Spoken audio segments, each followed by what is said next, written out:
네, 정함철학입니다. 이번 시간에는 기상론으로 보는 정화편에서 그 공통보감에 나와 있는 이 미월 정화에 대해서 한번 알아보도록 하겠습니다. 일단 공통보감에는 이런 원문이 나와 있는데요.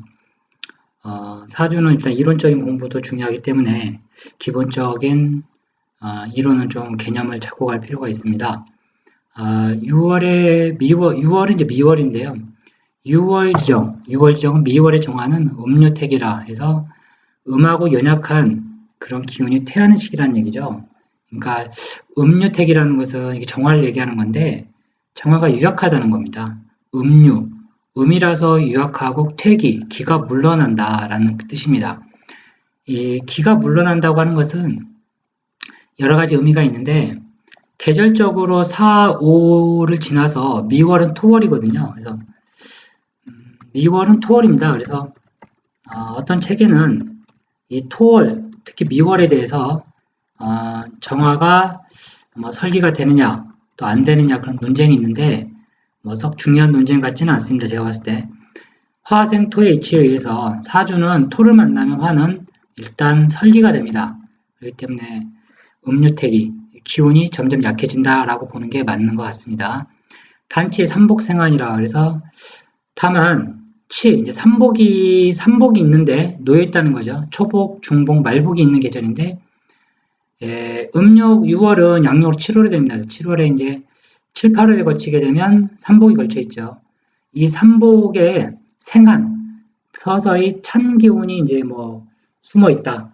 찬 기운이 조금씩 이제 발하기 시작한다는 뜻입니다.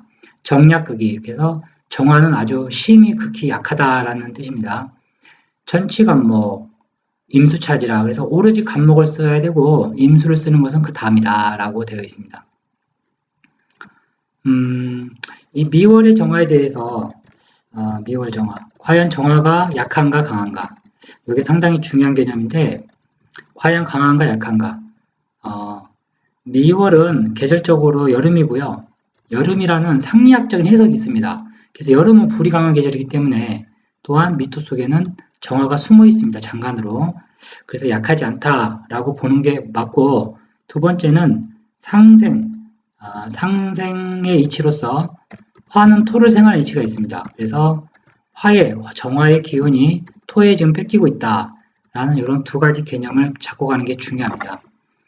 약득 갑출천간이라 그래서 갑목을 얻어서 갑목이 천간에 투출이 되면 지성목국이라 이럴 경우에 지지가 목국을 이룰 경우 해중지 해수 속에 있는 임수를 보는 경우 위 목식유건 그래서 이럴 경우에 목신 이 해수는 물이지만 1차원적으로 물이지만 이 해수는 항상 뭐라고 해야 될까요? 수중나무라고 그러죠. 소위 수중나무라는 개념이 있는데 물속에서 자라는 나무입니다. 그래서 저 해수는 뭐냐면 간목 한마디로 정화 입장에서 보게 되면 불을 붙일 수 있는 하나의 기름과 같은 존재입니다. 그래서 목과 합을 이룬다거나 또는 저 해수라는 기름에 불이 들어오면 이 기름인데 여기 불 글자가 들어 합쳐지게 되면 이게 엄청난 화력을 발생합니다. 화력을. 그래서 정화가 능력이 확 살아나는 이치가 있어요. 이제 뭐 저번 시간인가 제가 해수, 유금 뭐 이런 조합이 있었는데 제가 이런 거를 이제 물로 해석을 안 했거든요. 그것도 이유가 있었는데 어찌됐든지 간에 해중에 있는 임수 그래서 목이 유군하고 지지해 그럴 경우에는 접인 정화라 그 정화에 불을 붙일 수 있다는 얘기입니다. 이럴 경우에는 정화가 어때? 이제 불이 확 살아나는 거죠. 필연과갑 이럴 경우에는 과거에 급제할 수 있다. 즉 불견 목국 또한 목국 나무를 보지 못하게 되면 나무를 보지 못하고 직연임수 지지에서 임수만 볼 경우에는 수불대기 크게 대기하지는 못한다 하더라도 여교 누문직이라 뭐 이런 얘기가 있습니다. 끝까지 읽으면 무경불묘입니다. 무경불묘인데 이게 뭐냐면 지지에 임수가 있는 경우 해수가 있어 해중지임 이 임수를 보는 경우에는 여교 누문직이라는 것은 뭐 구름이 어떤 일렁이는 모습을 얘기합니다. 그래서 기세가 있는 모습. 이럴 경우는 제법 기세가 있다는 얘기거든요. 그럴 경우에 무경불묘, 경금이 없게 되면 묘하지 않다, 썩 뛰어나지 않다, 뭐 그런 정도의 해석입니다. 이게 과연 이제 그 맞는 해석인지 좀 문제가 있는데, 일단 해수 속에는 임수가 있는데, 임수, 그리고 간목이 있죠. 해중 간목이 도사리고 있다. 그리고 해수는 묘목이나 미토를 만나게 되면 목으로 바뀌어버린다. 또한 이 해수는 불이라는 글자, 불이라는 지지글자를 만나게 되면 기름불로 바뀌어서 정화가 불이 살아난다. 이게 아주 핵심입니다. 제가 봤을 때는. 요게 개념이 있어야 대운 해석이 가능합니다. 정화 자체는 근본적으로 불이기 때문에 불은 화력을 무시할 수 없습니다. 그래서 화력이 무조건 살아나야 돼요. 그럼 화력만 있으면 되냐? 안 되거든요. 경검이 또 있어야 됩니다. 근데 경검이 있는데 또 쓸데없는 뭐 토가 있다거나 또는 수가 있게 되면 또 조합이 틀어져 버리는 겁니다. 조합이 틀어진다는 것은 그릇이 다운이 된다는 얘기거든요. 자, 이어서 해석을 하겠습니다. 혹, 지성, 수국. 혹, 지지가 이제 물바다인 경우, 수국을 이룬 경우, 견수투간, 이럴 경우에 천간에 투간되어 있는 경우, 수가, 뭐 임수나 이제 개수가 투간되는 걸 말할 겁니다. 즉, 습목성, 이럴 경우는 나무가 습해지는 성질이 있거든요. 그럴 경우에는 불능 인정. 이럴 경우에는 정화의 불을 땡길 수가 없다는 얘기예요. 정화가 능력이 안 살아난다는 얘기입니다. 그래서 필입평인, 이럴 경우에는 반드시 평범한 사람이 된다. 이 평범하다라는 게 어떤 기준인지는 모르겠지만 실제는 평범한 사주가 태반입니다. 네. 정화에 물이 강한 사주들 되게 많아요. 이런 사람들 그래도 보면 공기업에 근무한다거나 공공기관에 다닐 수도 있고 또 공무원하는 사람도 있습니다. 예. 근데 공무원해도 요새는 뭐 9급도 대단한 직급이지만 9급 정도, 요 정도의 능력을 발휘할 수 있는 구조란 얘기입니다. 유, 갑투, 이럴 경우에 간목이 투간되어 있는 경우, 여규 재간이라, 여규 재간, 이제 재간이 있다는 얘기죠. 수가 있는데 간목이 투간되어 있는 경우 재간, 어느 정도 재주는 발할 수 있다. 유경투, 경금이 투간되게 되면 방무 형상,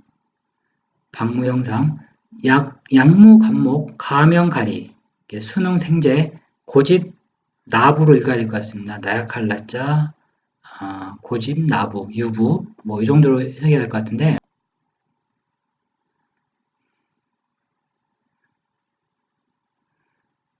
네, 이럴 경우 한번 이제 다시 한번 해석을 해보겠습니다. 역유재간이라는 것은 어느 정도 능력은 있다. 근데 유경투, 경금이 투간돼 있게 되면 방무 형상이라는 것은 없다는 얘기거든요. 상처 있고 뭔가 그릇이 깨지는 그런 건 없다. 경금이 투간돼 있다는 것은 나름대로 나쁘지 않다. 어느 정도 사주 조합이 좋다. 뭐 그 정도 해석입니다. 그럴 경우 간목이 없게 되면 가명갈이라는 것은 이게 거짓 가짜거든요. 그래서 이름이나 명예가 없다는 얘기입니다. 이름과 명예가 가짜다. 이름과 명예가 헛되다. 뭐 그런 뜻입니다. 그래서 간목이 반드시 있어야 된다는 얘기예요. 그래서 수능성재, 비록 숫자거든요. 그래서 비록 재를 생한다 하더라도 고집 나부라. 이것은 좀 고집스럽고 나약한 범부란 얘기입니다. 그래서 뭐 고집나무라는 것은 그냥 이름 없는 선비 정도다. 뭐 그렇게 해석을 하는 게 맞을 걸로 보여집니다. 혹 연월 일시가 개일파 정미지류라. 모두 하나의 정미. 정화에는 월도 그렇고 시도 그렇고 정미시가 나옵니다. 차위 순음. 이럴 경우에 순음이라고 하는데 종무대용. 끝내는 대용, 큰 쓰임이 없다는 얘기입니다. 이럴 경우 용갑자, 간목을 쓰게 되면 간목이 용신이기 때문에 남자 사주에서는 이 간목이 자식이 됩니다. 그래서 간목을 생해주는 물, 수처목자라고 그러죠. 물이 이럴 경우에는 처가 되고 목이 바로 자식이 되는 겁니다. 나중에 이제 상리학이나 용신론으로 가게 되면 자식 보는 법이 따로 나오는데요. 자식 보는 법, 이게 상당히 어렵습니다. 그리고 한 번에 절대 안 보입니다. 훈련이 되어 있지 않으면 사주조합에 대한 절대 한 번에 눈에 띄지가 않습니다. 그래서 일반적으로 뭐 남자에서 관성은 남자다. 뭐 재성은 여자다. 뭐 이 정도로 다들 알고 있습니다. 이것보다는 이런 식으로 자식 관계를 잡아서는 깊이 있는 통변 자체가 나오질 않습니다. 그래서 이 상리학의 의관이란 용신론, 적천수도 마찬가지고 궁통복음도 마찬가지지만 왜 용갑자의 수초목자라고 했을까? 정하면 임수가 관성이니까 물이 바로 자식이 돼야 되거든요. 물이 자식이 돼야 됩니다. 물이 자식이 돼야 되고 그 물을 상해주는 금이 이제 처가 되는 이치가 돼야 되는데 이런 수초목자 이런 구절이 나중에는 아마 다르게 많이 느껴지지 않을까 그런 생각이 듭니다. 그래서 이제 궁통보감에 있는 하나의 사주 예를 한번 보고 한번 통변을 해드리겠습니다. 궁통보감에 아까 나온 사주가 이 사주네요. 그 수능사주 연월일시의 개일파정미지류 일파정미지류 차이 수능 이런 거를 이제 소위 뭐 격국에서는 이상한 말들을 많이 쓰는데 음팔통 사주다. 그것도 틀린 얘기는 아니죠. 음팔통. 그 다음에 양기성상이라고 그럴까 이런 사주들 양기성상이라는 말이 맞을 것 같긴 한데 왜냐면 화토로 구성되어 있으니까 거기에 종합격 이것도 맞을 것 같습니다. 그래서 국을 이렇게 붙이게 되면 많은 용어들이 많이 나옵니다. 이런 사주를 중요한 거는 어떻게 통변을 할 거냐는 건데 통변에 문제가 들어가 있는 거거든요. 이런 사주가 만약에 여명이었다면 글쎄요 가정생활이 원활했을까? 저는 그런 생각이 들어갑니다. 그 다음에 부부 문제 궁합적으로도 썩 좋은 사주는 아니죠.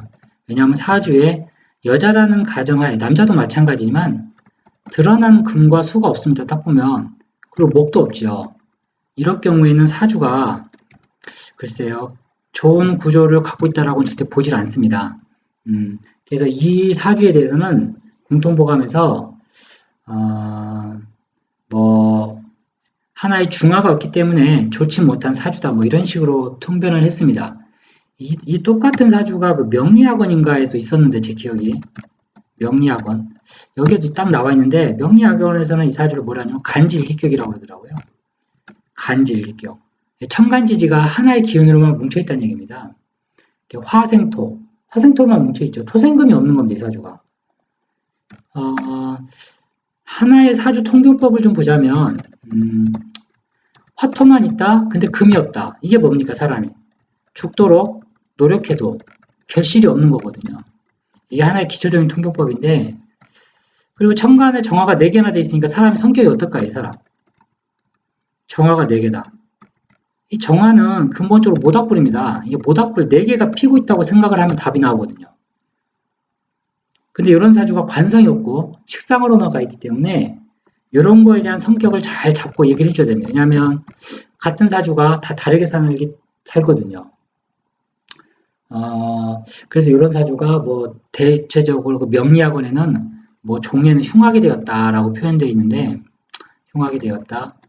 남명이면은 병호대운을 거쳐서 을사, 갑진대운을 역행할 것 같습니다. 그럼 언제 이런 사주가 과연 흉할 것인가? 병호, 그 다음에 계묘대운, 이민대운, 계묘, 그 다음에 신축대운. 신축대운도 문제가 되겠습니다.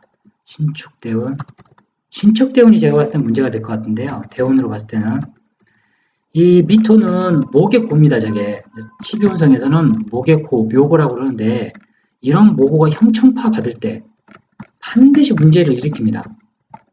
반드시 문제를 일으킨다. 그래서 제가 봤을 때 신축대운 뭔가 좀 흉사가 있었겠죠. 더군다나 축은 기토의 묘고 그리고 정화의 묘고입니다. 그래서 이 묘자리라는 얘기입니다. 쉽게 얘기하면. 그래서 이런 묘고를 만날 경우 대체적으로 운이 크게 좋지는 않습니다. 그 다음에 그리고 공통보감에 나와 있는 하나의 사주를 제가 간단히 봤는데 이 사주는 제가 예전에 상담했던 사주인데요. 이분이 건강 문제를 질문하셔가지고 건강 문제가 의외로 많이 들어옵니다. 그리고 사주의 거의 마지막에는 항상 상담 마지막에는 건강 문제가 들어가더라고요. 근데 저 같은 경우에는 건강 문제가 상당히 어렵게 느껴지는데 요게 그 옛날에 변말리 선생님의 오상의학인가요? 그 책이 있는데 책이 엄청 두껍더라고요. 그 건강에 관련된 내용만 담은 사주학적이에요. 사주를 섞어서 통변하는 법인데 저도 그 책을 읽다가 많이 이제 포기한 적이 있는데 이 사주는 사주에서 제일 보이는 건 간단합니다. 사주에서 건강 문제 딱 질문을 하게 되면 생극만 잘 보면 됩니다. 생극제와 즉 뭐냐면 그걸 받아서 일방적으로 당하는 글자 그리고 통관이 없는 글자 그리고 사주에 없는 글자 뭐 이렇게 되면 많이 나오는데 이것보다는 사주에서 일단 극 받는 글자를 찾는 겁니다. 이 사주에서 보게 되면 이게 신금이 그걸 받을 것 같지만 기토가 있어서 괜찮습니다. 근데 이 사주를 딱 보자마자 뭐가 문제냐면 제가 보기에는 요게 죽어나가죠. 이 기토가 나가 떨어지는 글자입니다. 저게. 그래서 제가 이제 기토를 보고 뭐 위, 척추, 허리 딱 그냥 이렇게 짚었는데요. 실제로 이분이 위 절제 수술을 했습니다. 이게 절제 수술을 3분의 1을 떼내신 분인데 이게 언제 냐면은 이분이 제가 갑자기 기억이 안 나는데 이분이 예전에 무진년 자기 말로는 무진년인가 또 한 번 하고 그 이후에 또 했었는데 이게 왜 그러냐면